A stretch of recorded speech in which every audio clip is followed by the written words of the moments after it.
Welcome back everybody. Hopefully you are following on from the last video where I showed you how to strip wallpaper, two-part video. So if you've not, please check the video prior to that because I don't want to make 30-minute videos on something quite simple. So you've seen on the previous video, hopefully, or if not, what we've done, just quickly recap, strip some wallpaper.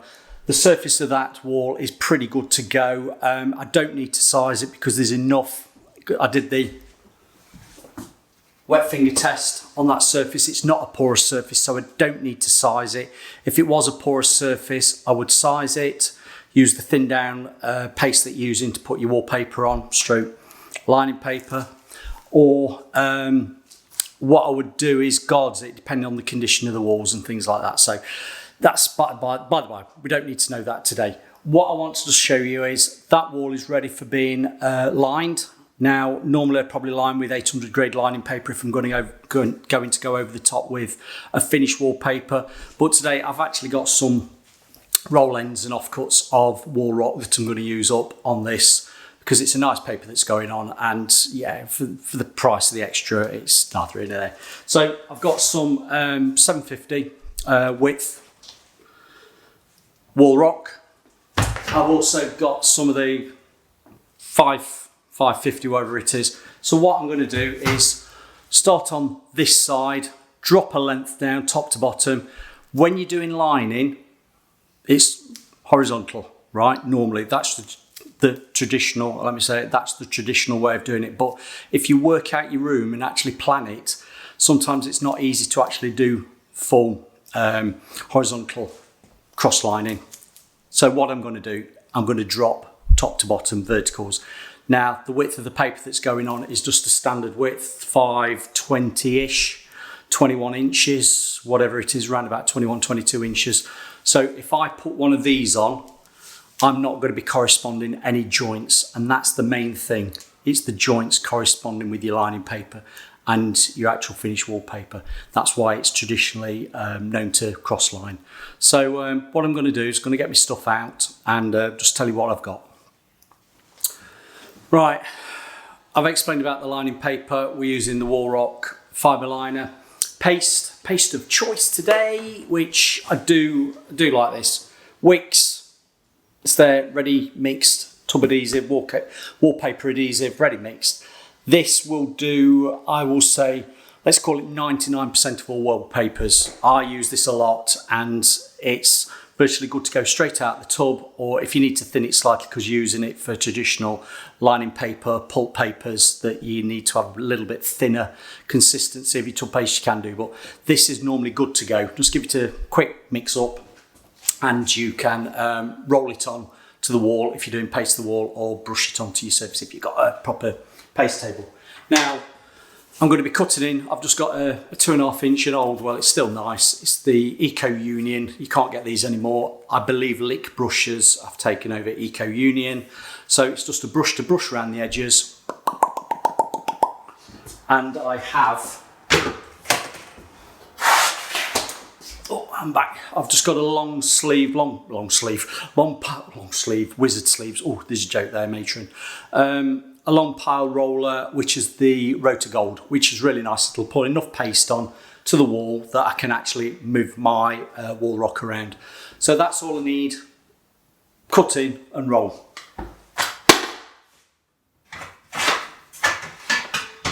Just got everything on my step up. Obviously traditional hanging brush, that's always handy to have to get the paper down. I've also got the plastic spatulas, which are good for getting into the corners. And then I've got the trimming blade, trimming spatula, whatever you want to call it. And in my pocket, as if by magic, I think you know who makes these with a black blade. That goes up against the edge there, and I will score across, cut it, and then just trim it to size. You know what I mean. I've got shears as well. These aren't scissors, these are shears. So let's just move the camera around and let's get a piece on so you can see what I'm doing. As I said earlier, no need to size this because I'm actually putting the paste onto the surface, and the surface is I'll say one, not porous because there's still paste on it, and two, because it's had a, I would think it was more of a soft sheen. It's actually quite a nice surface to work over. So it's not a porous surface. If it was a porous surface, clearly give it a thin down coat of size, i.e. thin down paste, guards, but please don't use PVA. Don't get me started. Right, I'm going to go with a 750 width on here. I'm just going to get it pasted down. Always offer up your paper to the corner so you know how far you need to go with your paste. And then as it comes off the roll, like so, I will hang it off the roll. I don't reverse it round for the other side. I don't think it is now. I think they're all smooth, these WallRocks. Back in the day, going back to probably 15, 20 years ago, one side was ideal for painting and one side was geared up for hanging your wallpaper over. But now, I think so long as you work off one side, they're both virtually as good as each other. So yeah, I'll get it on.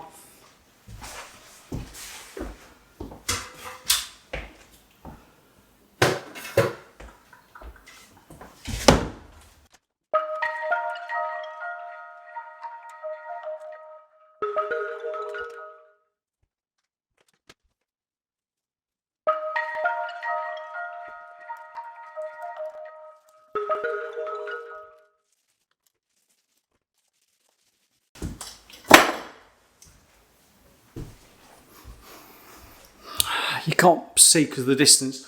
When you're cutting around the top, make sure you put plenty on. Don't obviously go onto your ceiling or your walls that are going to be painted.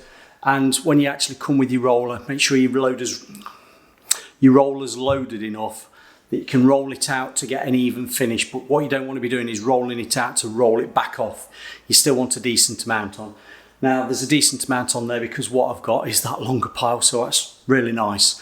Always have, and I've just got it behind me there, bucket of warm water with a sponge, because once you've done your cuts around the tops and the sides or wherever, you can just wipe it down just in case.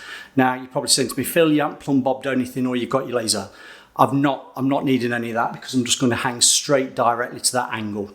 It's lining paper. Let's not overthink it. We just want to get a base on, which is a sound, even coloured base for the papers that are going over the top. So for this, there's no need to be plumbing it.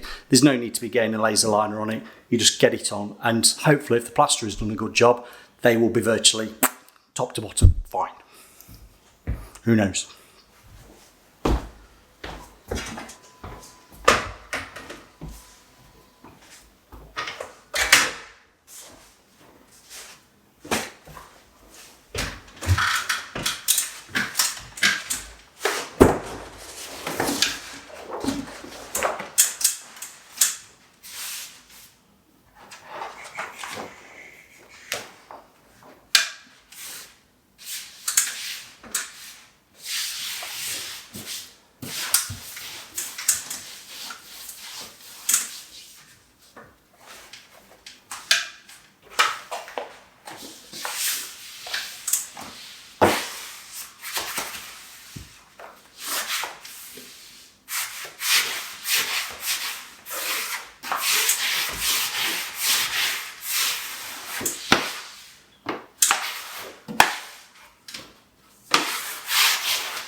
Going to stop part way through. I've just trimmed at the top. You know when I go on about false opacity paint, when people are using cheap contract matte emulsions on ceilings, This is like flour and water, and one of the telltale signs is you probably can't see it, you can. Where I've just wiped it, I've not gone heavy, this is just a warm sponge, and I've just wiped around that edge just to get any creep of paste that might have been oozing out at the top. And it is starting, and I don't want to go heavy with it, I'm starting to see across there, I don't know whether you can, white emulsion starting to come off because I've just wiped it. And that's where you suddenly, you can polish up ceilings and walls with wiping it down because somebody's used a cheap quality emulsion. Now, this doesn't really matter because what I'm going to do is when that is dry, I'm going to put a bead of cork all the way around the edges, and you're going to say, why are you doing that? The reason to do that is because when I come with the finished paper to actually cut neatly again, like what I've done there, if I've got a fine little bead against those edges, it's nice for the blade to sink into that cork. Does that make sense? So put a bead of cork around it, then when that's dry, actually cut into that is a lot nicer than you could be cutting into bare plaster that breaks away. So one, it seals it in, traps the edges in, and also it's nice to cut into when you put your finished paper on. Makes a neat job as well. So you can see what I did there as well. I dropped the full length to the bottom and pulled it up, and I can work it all the way down. The reason it's got a bit of a kink in it is because the skirting is holding off the width of the roll of the paper from the actual angle. But once I get down to the bottom and lift it up, and you'll see me do that in a second, once I lift it up, I will be able to trim it neat to the skirting. And again, the skirting, I've not already pre-corked it. I'm going to do that. It has been cleaned down on the edge, on the top edge, but what I'll do, I'll actually cork that top edge of the skirting when the lining paper stroke WallRock is actually on the wall and it's dried. So that'll be later this afternoon. So let's carry on.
Can you see what I did then? Don't worry, I'm not going to subject you to doing all the wall lining it, but I want to give you the tips and tricks of actually doing this sort of job. Now, one of them, I've used that, but I do like using the hanging brush that's just on the floor. The hanging brush gets a lot of pressure on quite softly over an area. These do the same sort of thing, but there's something about using a hanging brush that you actually feel what you're going over, if that makes sense. And the other thing is, you probably saw me trimming, and I trim with that. Now just look how fine that cut is. Can you see it? Compared to that.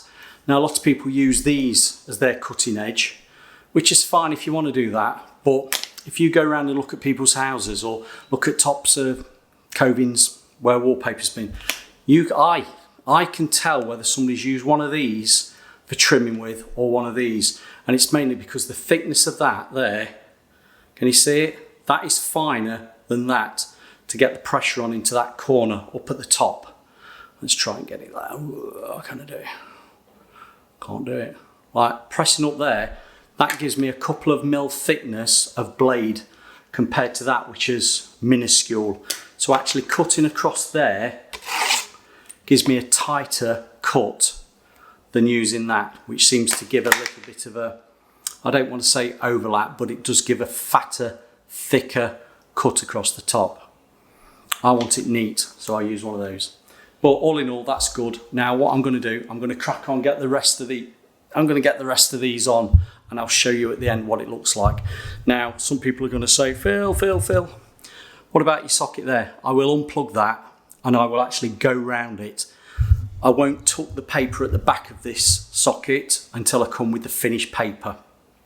Now, if you want to learn about cutting around sockets, please watch that video. I'm not going to show you in this one. Please watch that one because that is very, very good. So let's crack on and see you in a bit. Right, giving you all the tips of the trade. Right, I've cut at the top, so you'll have to just trust me that's all neatly cut, which it is. I just want to show you about butt joints. Now, it's always good to get into the habit of butting everything up, because if you can butt joint your lining papers, your WallRocks, you're not going to have any problem when you start coming to your actual finished papers. So I've dropped down from the top, you can see what I've done, and literally I'm using my fingers to feel where that butt joint is, and I'm keeping that length that I'm working on really tight. Now I've got my squeegee and I'm bringing that down with it, so I'm making sure that I'm butt joint. Now with non-woven paper, it's not going to move, it shouldn't move, so you can get as tight as you possibly can, and I can feel that is, it's not politically correct and wokeism and everything to say tight as nun's knickers, but you know what I mean. We are really tight, and if you can see here where we're slightly hanging off, look, I pull it across just with the slip of the tub paste and I get it as tight as I possibly can and come down with it. Once I've got that area there, I go over it with the plenty of pressure, over it with the hanging brush, just go back over it again, and there should be no need to actually use a seam roller at this stage, because this will get it tight as you'll possibly need. And I've got no gaps, and there's no need to be filling lining papers. There's no need to be leaving a gap, even if you're painting over it. Get into the habit of butt jointing. Then that is like a true professional. I'm going to say, I've been to college, I've taught at college.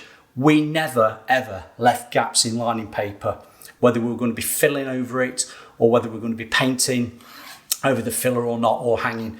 We got butt joints all the time. That's how we as a firm work. Brian's been with us since 1966. My father's still working. He set up in 1965. You know all this. They laugh at me when I tell them that people are doing a couple of millimetre gaps on lining paper and filling it with filler. There's no need. If you do get a little bit of waviness where trimming is bad, before you put your finished paper on, or even your paints, you just go over it with a bit of sandpaper. If they're a bit proud or springing, you just sand them off. That's how you do it. Don't overthink it, don't overcomplicate it. Life's hard enough without making hard work for yourself. So let's just show you. We should be down here now. You see where it's bubbling up because I've got to get it down. I'm bringing it down with the hanging brush. The opposite side here, I'm not too worried about at the moment, because we will get that when we come with the opposite, with the piece next to it. So I'm coming down, making sure they're buttered up. Pulling it, well, in effect, working it from the top down, getting it all nice and tight, and there is no air bubbles in that or gaps in that lining paper. Brilliant. Going with my blade.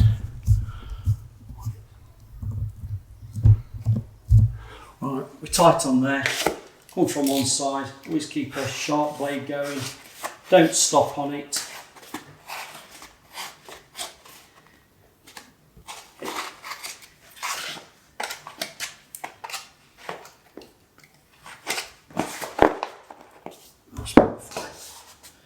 Down on those joints.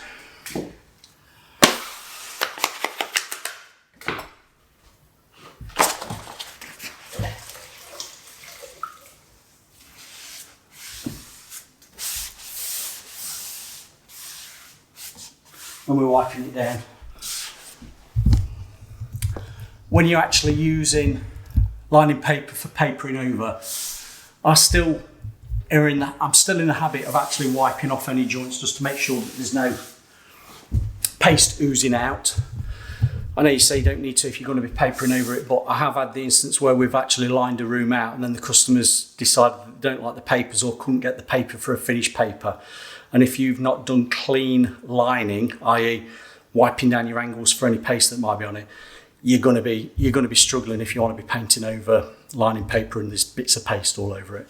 But that is good. We're 2 widths in, 2 750 widths in, and I'm cracking on there. And I know I've been talking to you, but it's not taking long at all, has it? It's the way forward, paste the wall. There we have it, ladies and gentlemen. How long did it take me? Probably not even an hour. Not even an hour to line that. And we've pasted the wall and done it. I just want to show you something, because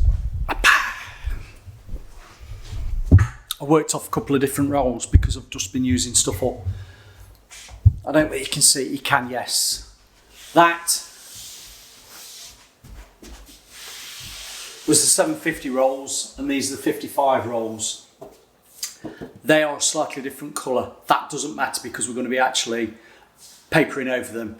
If we were doing painting over this lining, I'd obviously keep all the same batch stroke match of WallRock. I won't want to be chopping and changing because that feels a very, I'll say a softer finish. It's probably the smoother, newer, smoother finish compared to that. They both feel smooth, but that just feels, in the words of Foxy, silky smooth, silky smooth. It's a good film that is, by the way. If Fox is watching, Chris, that is a good film. The kids don't really understand it, but they think it's funny. Yeah. And I didn't realise the hairdresser, owner of the shop, she was in the new versions of Superman. Yeah, check it out. Yeah, Superman, the new version. But they're all done. I'm going to say that's brilliant. All I've got to do now, because I've just had my dinner, so that was done before dinner, I'm just going to go around these edges now with some cork. And you're going to say, Phil, what cork is it? So I'm going to blend out and come back in. Am I back in? Yeah. I love this. Say no sponsorship or anything. Nobody sponsors me. If anybody wants to sponsor me, please get in touch below. This is the Red Devil One Time cork. I love it because it's internal, external. There's slight flexibility with it. And with me doing spraying and painting and bits and pieces like that, I've never had this craze or crack on me. Once I've applied this around the edges, I will say probably about 20 to 25 minutes, you're good to go for actual painting over it or even spraying. So check that out. If I can do you a link below to buy any, brilliant.